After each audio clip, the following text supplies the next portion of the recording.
Hello world, I'm Chris Perillo, and this is the Locker Gnome Daily Report, or TLDR for short, your daily dose of tech news, gadget views, and answers that you can use. If you like me doing videos on YouTube, then you should thank our sponsor. The Locker Gnome Daily Report is brought to you by GoToMeeting with HD Faces, the way I meet with my team online, and yes, I do have a team.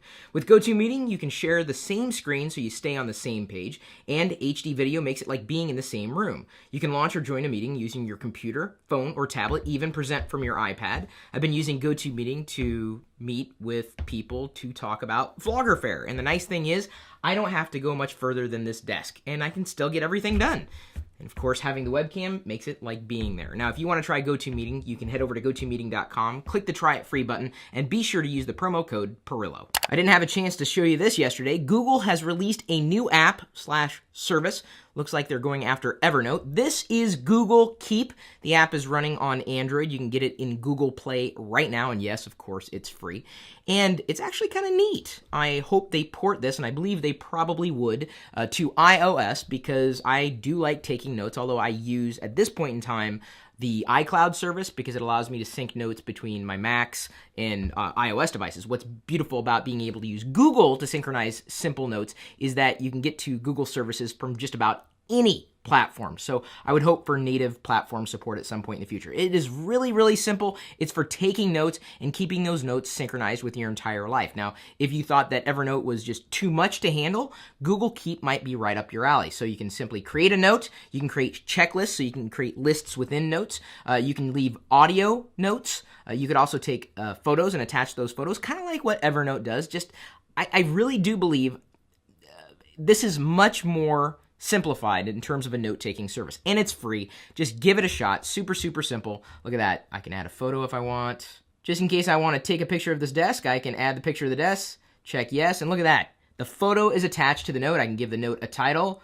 Too cool. Yes, I know I can use the finger swipe keyboard. I'm still kind of getting used to that. I can also change the color of the note here. If I go back there to color, you can change the note color to orange, red, yellow, green, blue, gray? That's kind of depressing. Plus, Keep gives you a new lock screen widget. Hopefully, they'll keep this one as opposed to booting it from their system like Reader and how many other Google applications. Remember Wave? A couple of you notified me today by way of Twitter that I made the front page of Reddit for something that I did long before Reddit or YouTube even existed. It was a video from the Call for Helpathon, the very first one that we did, and it's me laughing and breaking down because I was laughing so hard. I'd been working straight in front of the television camera for over 12 hours at that point. Now, the headline on Reddit says, probably shouldn't get too high before hosting a show. That's not what happened, although I do live in the state of Washington, so it might happen at some point in the future. That'd be a fun video. Maybe I'll do something like that, and then do my review of Windows 8, because it might actually make sense at that point. Do you dare me? I'll do it. I will, because it's legal here in the state of Washington and Colorado. No, not Windows 8. That's legal everywhere. I'm talking about being able to get high. I'm almost 40 years old, almost twice the legal limit to drink. That is, drink coffee with my name on the cup. Google chairman says that Chrome and the Android operating systems are going to stay separate. Thank God! I'm saying that because I happen to love Google Chrome and I like Android. It's just that both of those experiences are really optimized for two different types of computing devices. Google Chrome for a traditional desktop web experience, and Android for traditional mobile touchscreen experience. Now, I'm not saying that you couldn't use the Google Chrome browser, the OS, on any platform. I mean, they tried to push that through with Pixel, but touch-screening Chrome OS is just not the same as touch-screening Android. And I think if you've used both, you kind of understand how both of those OSs have their merits. And when I refer to a desktop, I mean a traditional computing experience without a touchscreen. Eric Schmidt has suggested that Google Now for iOS is stuck in App Store approval process. Have you tried the Google app on iOS? It works very well. Better than Siri. I'm not sure if you've tried the Google app on iOS yet, but it works really well. Are you like Siri? Truth be told, if I'm researching information, I'll use the Google app. But if I want to actually make changes to my calendar or send messages or emails, that's when I'll use Siri. They both have their merits, and they both are available on iOS. Google Now ought to kick it up a notch, although I gotta tell you, I pretty much turn off Google Now when it comes to operating on my Android devices because Google Now never seems to get my information correct or giving me information that I could actually use. So if Google Now was detecting that I'm flying to New York later today, then it would send me the weather in New York and potentially places that I could go when I'm in New York, but that would just kind of annoy me. And speaking of going to New York, I hope to be able to meet you there this Saturday. I posted the Tweetvite to my Facebook page and Twitter profile and Google Plus profile. And by the way, the animated GIF of my profile picture on Google Plus should be working now. You should check it out. No, really. I mean, it's animated. Twitter's also celebrating 200 million users. That's okay. I mean, unless you're YouTube, in which case you would be celebrating over 1 billion monthly active users. It's like 15% of planet Earth watching YouTube. So if that's the case, why do I only have 250,000 subscribers? Do I suck that much? Seriously, if you like what I do, share it with a friend. And if you hate what I do, share it with an enemy. Pandora is now available on Windows Phone 8 with ad-free listening through the end of 2013.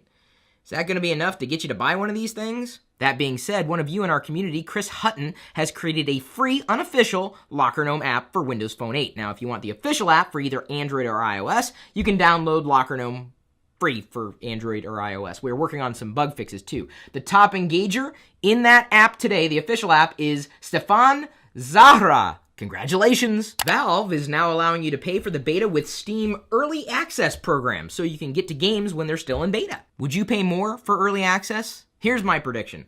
Many of you will, and that's cool, but then you'll complain when the games are buggy, not realizing, of course, that you signed up for a beta program. Beta means it's not fully baked, and it seems that a lot of people forget that. Why is it so buggy? Well, because it's beta. That said, if you can put up with a few bugs, and remember that you're going to be putting up with a few bugs, why not give it a shot if you like gaming? A new study from Nielsen confirms correlation between Twitter and TV ratings. That's how I know a show is popular, when I see it showing up in my social feed over and over and over again, in an organic way, not through an advertisement. I can thank you for becoming addicted to Game of Thrones, and Season 3 is starting soon!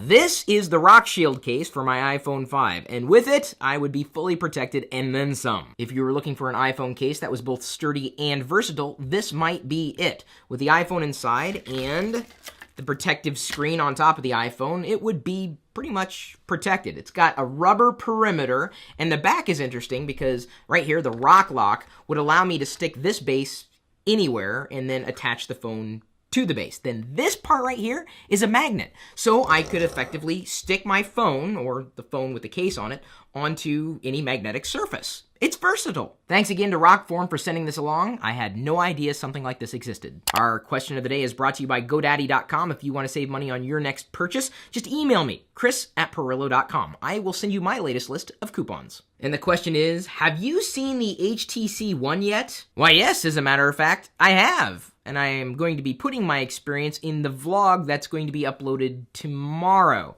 So stay tuned for that. My initial impressions were positive. That is a beautiful piece of hardware. Now, the software experience was okay. I mean, it was good.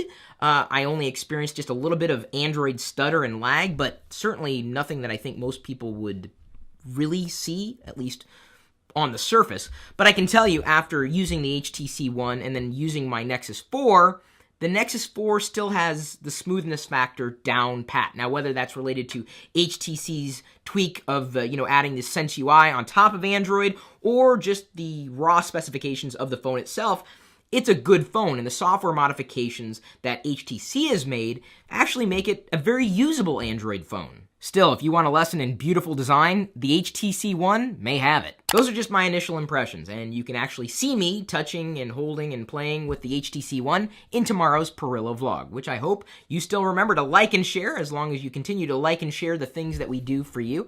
And hopefully, we might see you in New York, and if not in New York, then maybe here in Seattle this June for Vlogger Fair. You're all invited. We'll see you later.